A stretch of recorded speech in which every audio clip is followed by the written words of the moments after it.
I've gotten frustrated by people constantly telling me to be more confident when I play. And I think I finally cracked it.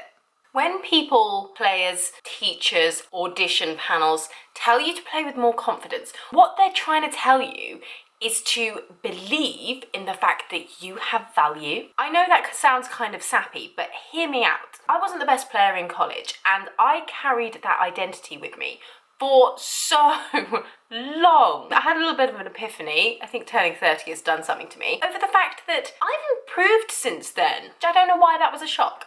I used to make a lot of jokes about the fact that I was just a viola player. But the longer I do this job, the more people I talk to, the more experiences as a musician that I have, the prouder I get of that job title. Being a full-time professional musician is really, really fun. It's cool, it's different, it's unusual. People love to hear about what your experiences as a player are. One of the reasons I started this channel in the first place.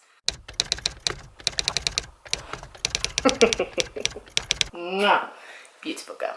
We provide such a unique experience for people, and life without music would just be really sad. Knowing your worth also comes from the fact that everyone has such a different skill set. Work out what yours is, write it down. How can you use your skills to go further in your career? That way you're not fighting an uphill battle. Now obviously we all have things we want to do that maybe aren't in our skill set, and if there's a way that we can improve on those things and make them part of our skill set, then amazing. But just knowing what your strengths are, what you excel at more naturally maybe than other things, can be such a helpful place to build from. Because if you're anything like me, you work harder when you feel like you're doing well. If I feel like I'm at the bottom of the pile and I'm not very good or I'm not doing very well, that is the most demotivating thing for me. So if I know that I am playing to my strengths, then I experience playing to my strengths more frequently, which makes me feel like I'm doing better, which makes me enjoy my job more, and so the benefits and the good things just kind of snowball. Once you start identifying your strengths, it also becomes so much easier to start identifying the strengths in other people. For example, I've talked about the fact that I have a new string quartet. One of the reasons that I'm really excited for that group is because each of us brings something totally different to the table. And there are elements of running a string quartet that I will hands up admit I am not good at, but it just so happens that one of the other girls in the quartet, that is her like #1 thing. She's all over it and she's absolutely smashing it. Some people may disagree with this, but I personally believe that the way that you present yourself to the world matters. I always try to be clean and neat and to dress in a way that makes me feel really comfortable and confident.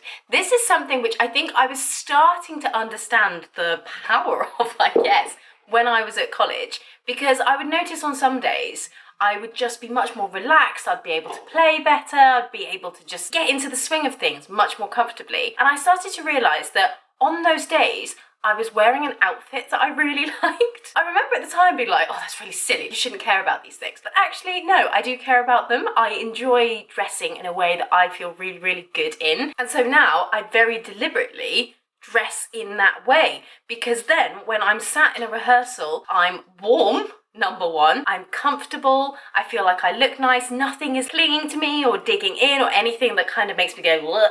So I play so much better as a result. If what you wear has a real impact on your mood, like it does on me, take that seriously and use it. Tilly wanted to join for this point. Once you feel more confident, you start putting yourself forward for more opportunities. A lot of this industry can feel like it's simply being in the right place at the right time. And whilst that is kind of true, you have to get yourself to that place to begin with. I have a very exciting opportunity coming up, which very annoyingly I cannot tell you about. But that came about because of my desk partner. We just got chatting in the tea break, and it turns out that she needed another player for something. And now that opportunity has led on to something really, really exciting. That was 100% the fact that I just happened to be there on the right day. However, if I hadn't been practicing, making sure that I knew the music before we arrived there, I wouldn't have made a good impression, and she wouldn't have offered me that opportunity. Yes, you do have to be in the right place at the right time, but be ready for those opportunities when they come along.